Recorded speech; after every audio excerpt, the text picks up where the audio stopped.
Hello guys and welcome back to another FPL video. Today I'm going to present to you a final pre-hit team for the upcoming Gameweek 34. This is going to be the most used chip this week in my mind, and I think that we need to take a final look at what the week has changed.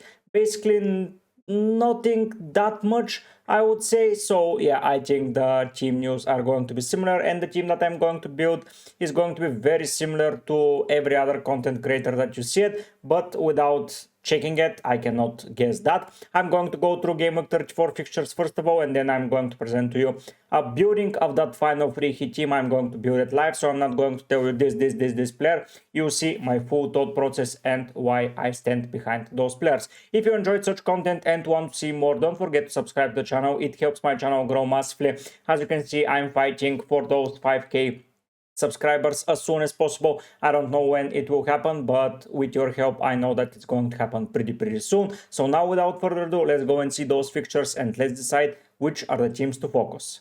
Here are the fixtures for the upcoming game week. We have some clear favorites, we have some 50-50 fixtures, and of course, best of all, we have some pretty amazing ones that we can bet on. So starting with Chelsea versus Everton, I think that this is the easiest game for Chelsea until the end of the season, and it's very hard. So I would be a little bit hesitant to do a lot there, especially that after it they have a European fixture. So Chelsea v Everton is the first game of the week, and after that we are going to see Chelsea play in Europe. And that's a Thursday fixture, so then Gameweek 35, but you don't care about Gameweek 35. But Chelsea, I think they have a nice chance of scoring some goals. Then we move to Brighton versus West Ham. Both teams have been conceding goals, and both of them conceded against Southampton and Leicester, which was unexpected to say the least. But at the end of the day, I think that you can invest in some of their players. Here is the first clear favorite. It's Newcastle versus Ipswich, and I think that you should be getting at least 3 players from Newcastle, as Ipswich are mathematically not out, but they need to win all of the games. West Ham need to lose all of them, and still the goal difference can be playing in West Ham's favor. So yes, they're relegated. So yeah, Newcastle pack it up fully because they need to fight for that Champions League spot, especially after the loss against Aston Villa. Southampton versus Fulham, another game where I think Fulham are a clear favorite. Here we can pick several players. They have good defenders, they have good forward, a brilliant goalkeeper, so we can double around there. Then we go to Wolves versus Leicester, another fixture where you should be backing it up as much as possible because Wolves are having an amazing fixture against Leicester. Even though both sides, their fate is already sealed, I see a potential for Wolves and for Leicester to score a lot of goals in that game, and more specifically Wolves. Bournemouth Manchester United, I think Bournemouth here are the favorites, especially as Manchester United will be, in my opinion, saving their squad for Thursday when they will be having a semi-final in Europa League. So yeah, I think that Bournemouth takes that home. Liverpool versus Spurs, this is the game where Liverpool are potentially going to be crowned champions officially. So I think Liverpool are going to go full speed ahead against Spurs, and Spurs are going to be saving some players, at least in my eyes, as I think that their fixture on Thursday is as important as it's United's and as it's Chelsea's fixture, so they're going to be saving some players. And then up until Thursday, the game week will not be ending, and then we will have Forest versus Brentford, and here we have some players that need to get. So let's go and see how the team is going to look, because a lot of teams, a lot of fixtures, a lot of potential, a lot of money will be spent, and I think everyone will be able to afford every draft, as big players like Saka, Haaland, who is injured, KDB, Mateta, Saliba, Raya in goal, Watkins, if he's in your team, they're all out of the equation, so I think the money is going to be there. So let's go now and start building the team. I think you're going to enjoy seeing it live and how I think about the game and what I think about it the most. So as per usual, I'm starting with a blank sheet, and this is the outline of my team. Disregard what names are there, we're going to build it based on the free hit, and then of course I'm going to present to you how the starting 11 will be lining up, who is going to be the captain, what are the options, and etc.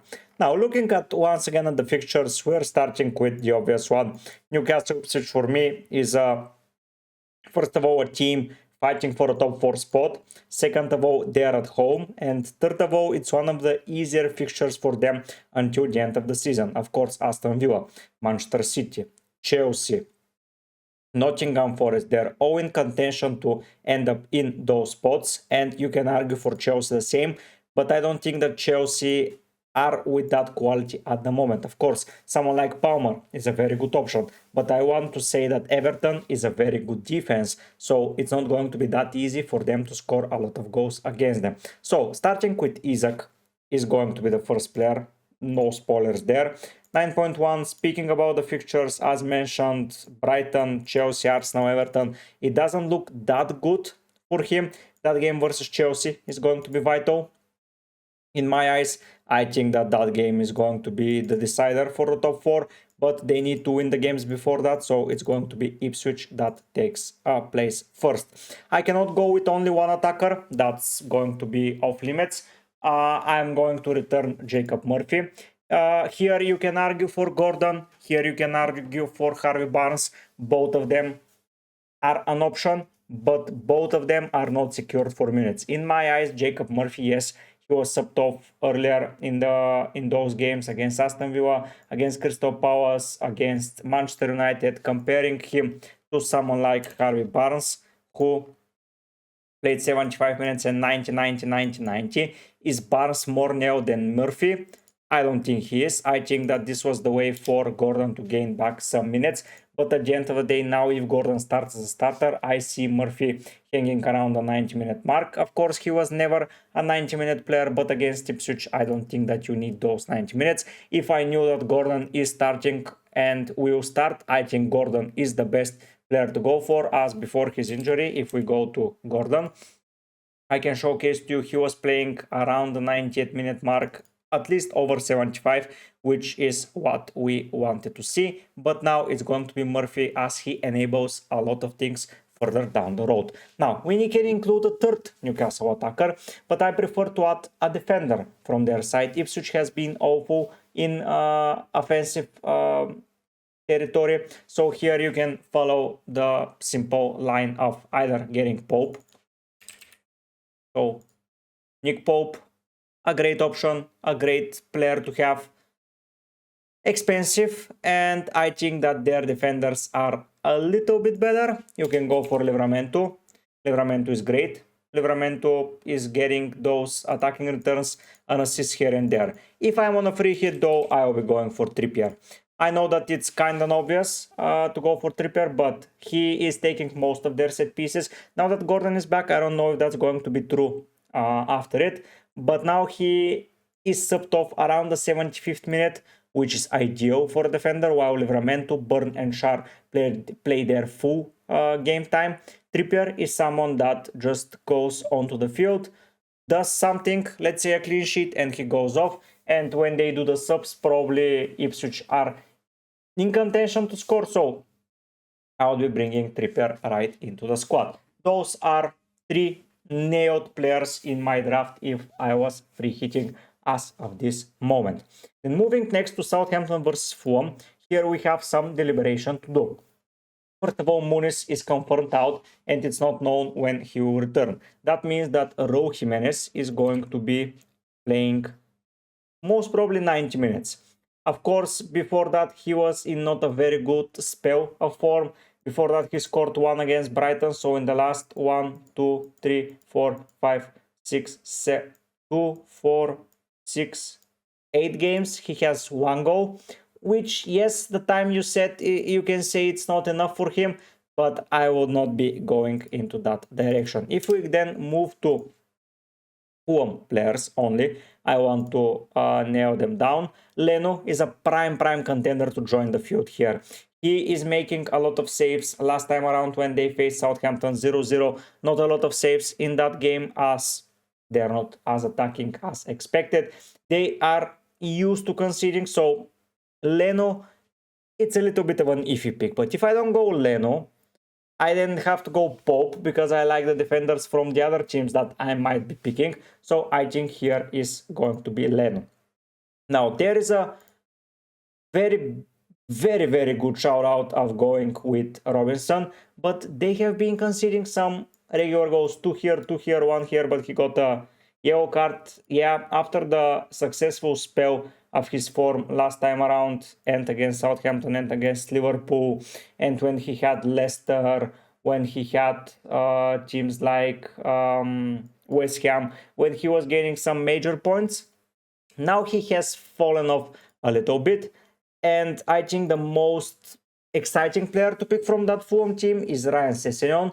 I know that Ryan Sessegnon is playing as an out of position right winger, and I think that says a lot. Of course, if I pick him now, it's most probably going to be as a backup option, as I will not be relying on him. But if I go for an out of position player, should I start with Leno, or I should just avoid him and maybe, yeah, just avoid him and get Sessegnon or get the double up there and do not care about it? Of course, I can go for Pope, but I prefer Trippier in a sense. So let's add Sessegnon for now, as their midfielders do not excite me at all. Yes, Iwobi has some brilliant spells, like against Liverpool, like against West Ham, like against Everton, but those are spells, and between them, okay, against Chelsea he scored, to be fair, but between them, it's not looking that exciting, so I would be staying clear from Iwobi at the moment. Smith Rowe and all the rest down below, I don't think I'll be going for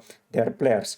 Moving down to another game where I would like some players, and that is Wolves versus Leicester. For sure, one player joins the frame immediately, and that is Mateus Cunha. He's amazing. He's a bonus point machine. Like, he has 110 minutes and 5 bonus points. He got an assist and he got 2 bonus points. He scored a goal and he got 2 bonus, then an assist and 3 bonus. And I'm like, okay, this guy against Leicester, you can argue against City, and Palace also can cause some damage because they have been struggling with defenses. And of course, if Palace reach the final, which is not out of the books, Cunha for okay, we're talking about free hit, so yeah, let's only say Leicester, and that will be it. I am always thinking about the future weeks, but this week we don't have to care about that, and Mateus Cunha fits the bill perfectly here. Of course, going for 8 Nuri is another obvious option. Picking him into the side, attacking, he has risen in price massively. Clean sheet, goal and assist, clean sheet, nothing, but he has been getting some regular points. 109 points, it's not that shabby, especially for a team that's in the 15th place. Getting 8 Nuri for that spell here, it's pretty amazing. Let's not fool ourselves. If someone got him on the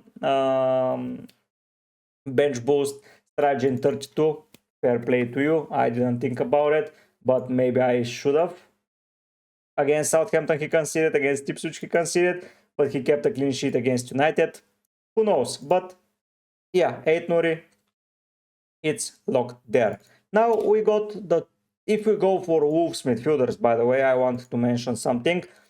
Munetsi is a great guy to pick. He has been in an okay form, and he's the most exciting player at the moment from their midfield. If we take a look at Sarabia, his minutes are not up there, like with no one. Hichan, no thank you. Muscle injury. Belgrad, yeah, but injured. There is not too much excitement. Munetsi is the only one that maybe makes the list, but not even him. So that's the list from teams facing relegated sides, and we already have 7 of our starters into the team. The defensive line is here. I can argue, I can add some players there to fill it up. But yeah, Johnston, knock, Sa, knock, is going to be Bentley. So you can risk it with a 3.9 keeper. Who would have thought that Bentley at the end of the season would become an option? He was in my team at some point because he was a non-playing keeper, and now he is an option. Fair freaking play for those of you that kept him for that long. Yeah, it's very surprising that you did that yourself. Now, Moving away to another team that I want to get player from, that's Mohamed Salah. They'll be playing to win the league, and I think the gold route will end this week against Spurs at home. It's a fixture rating, difficulty rating by 2. So that speaks a lot. I think Salah gets into the equation here easily. Another player that enters the frame is Mbumo. I know that he faces Forest, which is not an easy task, but he tends to enjoy playing against those tricky sides. If you ask me, if we look back at when they faced Forest before, they lost at home. That was their first loss at home for a while. So I think that they would like to get back to their team. He scored 2 and assisted 1 from expected goals involvement of 1.2. So yeah, he's massively exceeding his numbers. If we take a look, he's not. He's pretty regular. Basically, that's 19.3. He has 25. So yeah, everyone that's performing well is exceeding in some extent, but Mbumo for me should be into the equation. Looking around, I would argue that it's either Kluivert or Evanilson into the frame here. I think it's a pretty difficult choice to make. You can go for Wissa, you can go for Wood, you can go for Evanilson. The three of them, I think, are in a pretty okay place to become starters. So it's going to be, for me, in order to have some diversity, it's going to be Evanilson. I know he has 2 blanks in a row, but I think that he will come back to scoring some goals, especially against United. So Evanilson joins the frame here. And the final player is going to be Jared Bowen into my side. I told you that Brighton have been conceding some shady goals as of recent. If we go to someone like Mitoma, who is also an option, but they conceded 4. They conceded 2, they conceded 2, they conceded 3. So I think Bowen is in a prime contention to score some goals. So that's the starting lineup basically. Now the bench, you can fill it with whatever you like. I would prefer to have a Sessegnon cover, and the best Sessegnon cover for me is Cucurella. You can even start Cucurella as he's playing 90 minutes, but he has been scoring some okay situations, 4 goals, 2 assists. I think that his goal involvement will increase. Of course, he's facing 5 back here, 5 back here, so he's not performing well, but against the 4 back, okay, 5 back here, wow, that double 15 pointers in a row was pretty amazing for those of you that got him. But yeah, Cucurella is in prime contention, but honestly, I think that this is pretty much enough. You can fill the team with whoever you like, and that will be the starting lineup if I activated the free hit. I have Isaac, Cunha, Salah, and Mbumo. 4 penalty takers, maybe it's not enough. You can switch Bowen to Kluivert, and then we'll go with Wood. That will get you 6 penalty takers. Of course, that's a very strong number and a very good thing to have. But at the end of the day, this is a free hit, and you're getting the free hit in order to score some points. Players from Everton, players from Chelsea are a high possibility, especially Palmer. I know that everyone is not a fan of Palmer this season, but I think he can deliver in every game. Everton defense, they can just lock it up and they will be done with it. Arsenal struggled, City struggled, everyone has struggled to score against Everton, and I believe that they can lock it up, especially against the Chelsea side. Of course, that can change quickly. What else? What else am I missing? If I go to the fixtures, Bruno, I think, is going to get the rest. Wood is interesting option, but I think against Brentford, I don't quite fancy him. If we go and take a look at Wood, I think he scored last time around against Brentford. No, he didn't. So he blanked in that sense. Of course, that can drastically change, but he has been blanking several weeks in a row. Of course, 2 weeks injured, but still, as you can see against Everton, just lock it up, and I think that Chelsea may suffer there. Who else? More Liverpool players. You can go for Luis Diaz. You can pick someone like Vardy, but do you really want him? I don't think so. So yeah, I quite enjoy this part of the team. Of course, the bench, whoever you like, whatever you like, it just to have cover. For me, the best bench option for Sessegnon is Cucurella. You can easily swap them. I will not be going for the Chelsea keeper as they have been conceding. So yeah, I think that's the team that I would be going for. Of course, everyone can say why Mbumo, because he's a penalty taker and he has been one of the best players this year in my eyes. So yeah, I think that team does it. If you have any questions, or if you have anything to add here, please don't hesitate and do it in the comment section.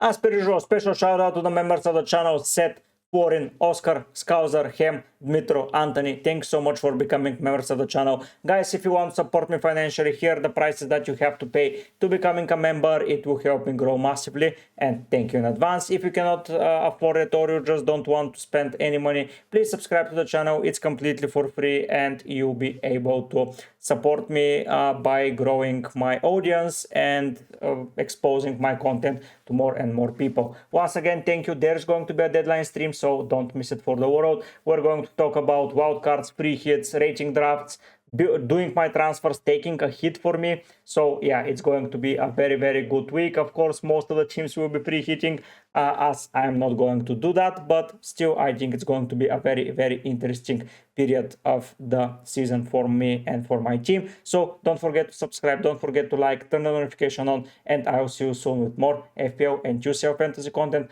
But for now, guys, I'll be heading out. Bye.